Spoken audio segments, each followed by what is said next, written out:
Sa kabila ng krisis sa langis, hindi pa rin nagpapaawat ang ilan sa panggagancho.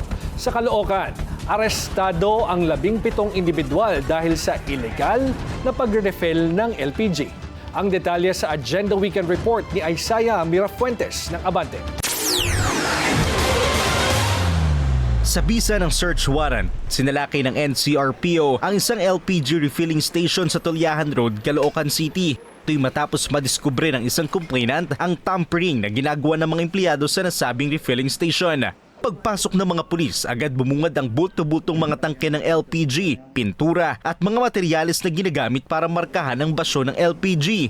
Ang modus nila, pinturahan ang LPG tank ng isang kilalang gas company at markahan ang kanilang sariling logo.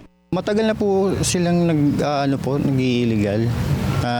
Tsaka may complaint po na nalaman ng Petron na ganito po, may illegal refilling pong ginagawa. Malaki ang epekto nito sa lehitimong owner ng tangke dahil nababawasan ang kanilang supply.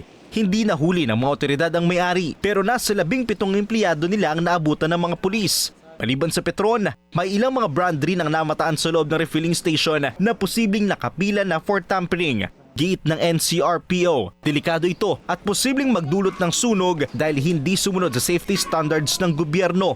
Posibleng maharap ang mga sangkot sa kaso dahil sa paglabag sa Section 43 ng Republic Act 11592 o ang LPG Industry Regulation Act. Para sa Agenda Weekend, Isaiah Mirafuentes, Abante.